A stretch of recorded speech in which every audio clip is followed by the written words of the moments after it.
Hello and welcome. This video is that about Bitcoin, silver, the ratio, playing the ratio on the real, tangible level. Welcome. My name is Derek. Everything you do within your own risk, own reward. I'm basically going over what I've been doing, what I'm planning on doing, what I've calculated, what my analysis states, and so on and so forth. All right then. So Bitcoin is in at 68.50. Silver is at about $17. It's easy to do a ratio. All you need is a calculator, or suppose many people, including myself, if I wanted to, could do it in your head. It's around 400. Yeah, 403. Ratio is about 403 to 1. And I remember back in the day when it was about 150 to 1. Probably back, well, I guess we'd be talking around in here. 150 to 1. That this thing could really go much higher ratio level. My original thinking, which hasn't changed because the market dynamics are moving towards such, was that the ratio would keep going higher and higher and higher. Now, I originally thought that this year we would start a silver bull market. That was incorrect. And for what I would want, I would like this sideways game to continue on for another year or so, but the market's going to do what the market's going to do. Regardless of the fact, Bitcoin prices really do set the tempo to where the ratio is going to lie. And every single time Bitcoin prices makes it to new levels, I like to buy. I remember buying in here. Just because my portfolio increased, I bought in here again.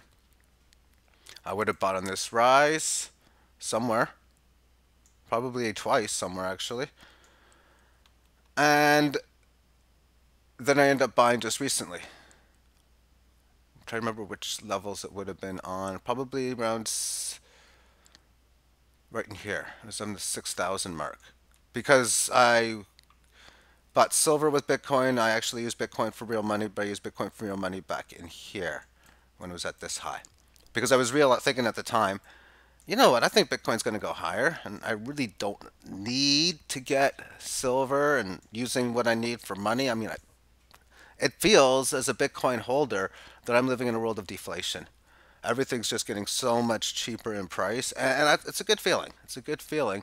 And as long as Bitcoin prices stay within this, it's going to indicate itself. And especially if you're like myself and you do very well in trading, then it's going to uh, it's going to work out very, very well for you because what I notice is my portfolio values do much better the next time it comes to a certain level. For example, I'm always my plan is always to be worth more here than I am here at the exact same prices because there was enough time for me to add my Bitcoin total within this run. And it's been working very well throughout its duration of time. Now, as we continue on, I was trying to think of what number, when it was 150, it could go to. And the easy 1,000 number stuck to my head because it was a psychological number. It was about a 6, 7x gain. But I was never sure, and I still am really not that sure where it could move up towards. But I do think a time would come where the ratio would have a major reversal situation because I think sometime in the near but not so near future, we will see the commodities exchange, the trading mechanisms for such go through major changes. Trading very similar to how cryptocurrencies are, aka a free market. And in such, it wouldn't surprise me if the prices of silver just escalate at very high levels, where if Bitcoin's rising, it won't matter. Because you're seeing silver going, at least from US dollar terms, if it's even still the gameplay, which it would be if there's no way the dollar falls or goes to nothing and silver's still under 20 bucks. So of course a dollar will still be a trading mechanism. So you'd see silver going from whatever number, whether it be $20, $10, 17 or 50 or 100. Just fly. Maybe you start at 20. Next thing you know, it's like Ethereum and it just goes up mad. It's 500. Maybe it does this in 2 months or 7 weeks, which is about the same, but a majority of a long period of time for tremendous gains. This would be a 25x gain. Where if Bitcoin goes up 30% or 150%, I mean, now it would be silver dictating the ratio. It wouldn't matter what Bitcoin does because it's not like Bitcoin's going to go up anywhere near a 20x value over that period of time. Now what I'm going to do is I'm going to do a Google search for silver bullion and then display the images that come up and just go over some reviews, just different things of what I look to buy. Now as far as these types of very generic bars, especially the 100-ounce varieties, there's really only two reasons why you should be buying, I think, those large numbers. One, because you're a big time player and you just have so many that 100 ounces just makes perfect sense. But the biggest one is what I think is a good possibility to happen in the future, a situation where there's a major demand for the melting of silver for uses and real demand. Then it's not going to matter if you have a beautiful silver eagle or if you have that 100-ounce bar. If you got 100 silver eagle rounds or coins or a 100-ounce bar, they're going to take it as the same because you're just going to melt it and use it. So I look for the combination of both value brand silver, getting the cheapest price that I can, which is not that difficult, as well as anything with nice art. And there's nothing in here that I can see that I like, that I have really much at all. This Australian kangaroo, I got like 4 of them, but nothing much. I don't even think I got this coin. I don't think I have that one. Nor do I really want to pay too much for it either. I don't have... Do I have the Year of the Horse coin? I don't... I might have a Year of the Horse coin. I'm not too sure. Maybe. These are cool coins. I mean, coins like this are nice. These are cool coins, but I don't have those ones. And these are part of the generic ones that you can get as well. I've been thinking about getting this 10-ounce coin from the Canadian Mint. I haven't yet, but I've been thinking about this during my last 2 or 3 orders if I wanted to get this one or not, but I haven't. I don't got any 10-ounce Canadian coins. I got a lot of 10-ounce bars. This one's pretty cool. Nice little like owl. Like, these are the type of stuff that I like to get. And I did get 2 of these, by the way. Year of the Dog 2018. I got 2 of those. They're nice coins.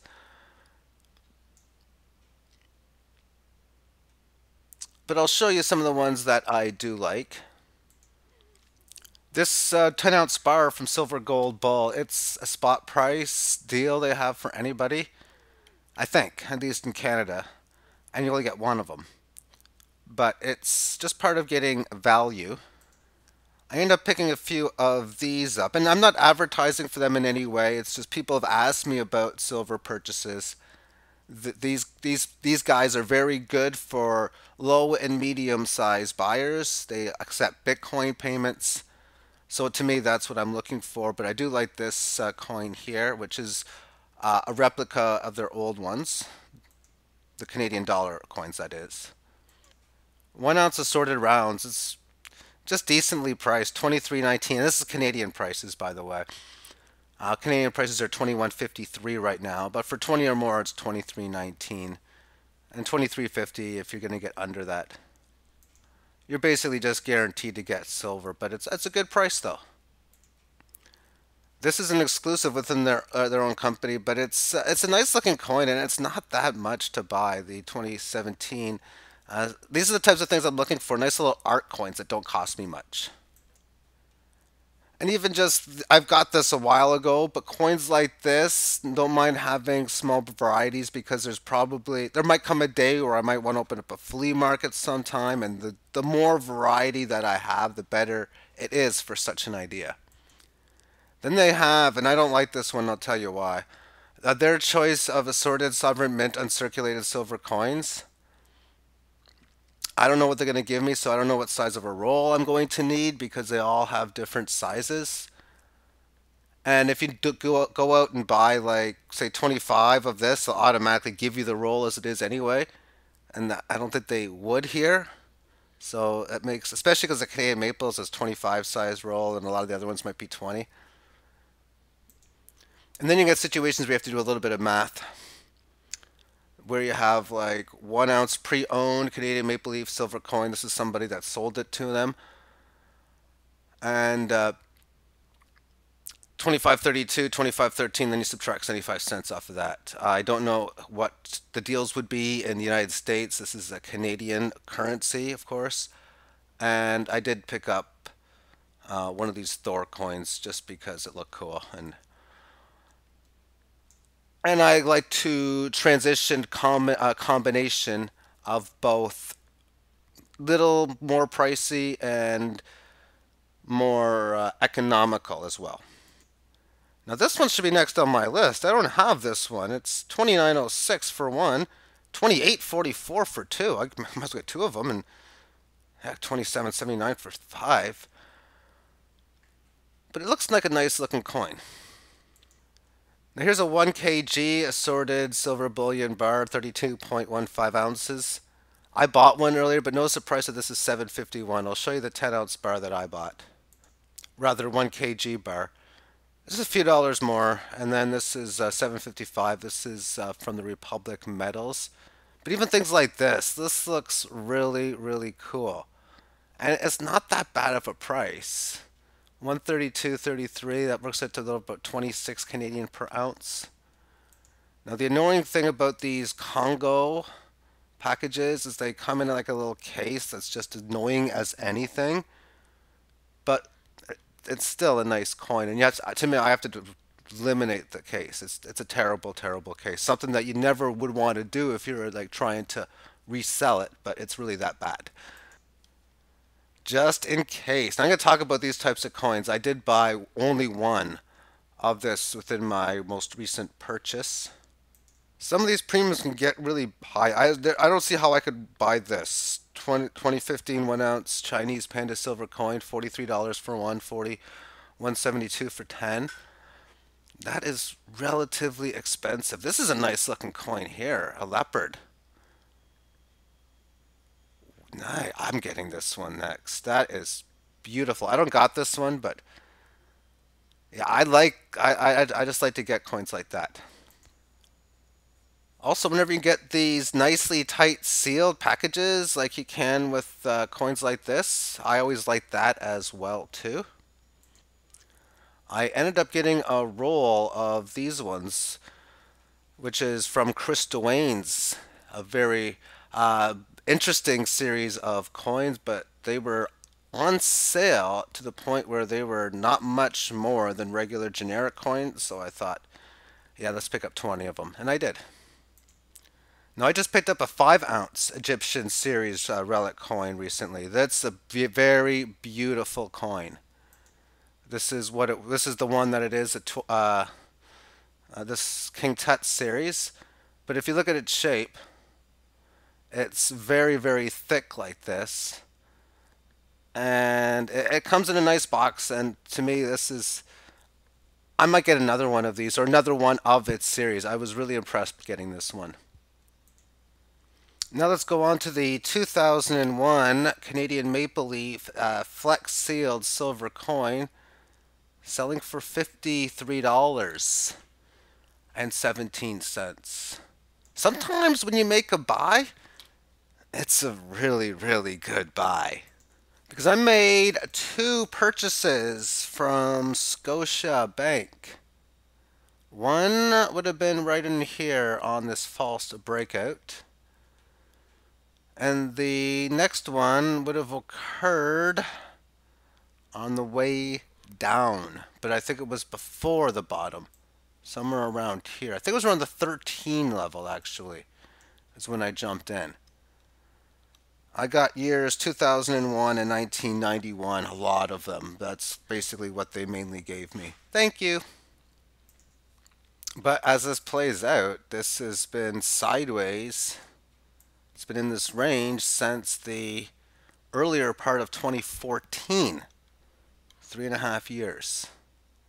After it was in this range, and it entered this range in the later part of 2013. That was only a 1 year range.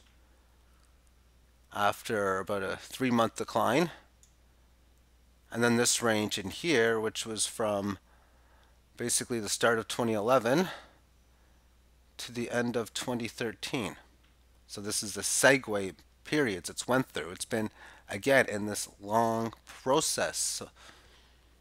And I even think if it's going to do its normal trading within its normal mechanisms, it has been doing such for quite some time, that maybe it could get above this level of resistance on its first shot even. But it most likely might find a little bit of resistance at 28. And I would think that a lot of these moves, like you, are going to be so not as noteworthy when you're looking at it within the Bitcoin price, because you could see down the line in the future, and this is why I thought 1,000 was such a big number on the ratio, or much higher was a big number anyway, was because if it comes to 28, you'd be seeing the prices go up about, well, 50% or so. And maybe Bitcoin prices could double in a time like that. Meaning it would make a lot of sense in the future that the cheapest time to buy silver, at least via Bitcoin, could be when it's at 28.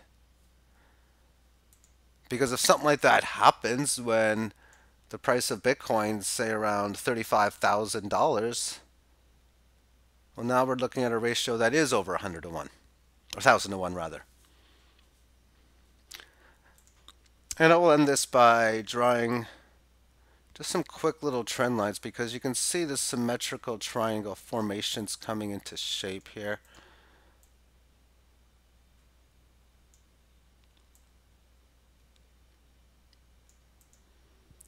But maybe something soon may take place. But even if this pattern breaks to whatever, if it comes down here, I'm going to be just a little more eager to want to buy, because, oh, so priced in dollars, we're looking at about a 15-20% deal. Okay, well, it's Bitcoin prices that are still going to dependent, and any moves up to 21 or 24, it really won't make that big of a difference overall, as I was mentioning, even if it was higher. But with big explosive style increases, like was shown in silver in 79 or in Ethereum this year earlier, it wouldn't surprise me if this thing breaks the 50 and it just goes and continues going off, where maybe like 3 months after that it was 50, now you're looking at 600 or even 1,000. We're living in wild times, unusual to say the least, but just wanted to share a little bit with all this stuff anyway, especially for those whom are interested in turning Bitcoin into silver. It's been relatively easy to do so far. Thank you for tuning in.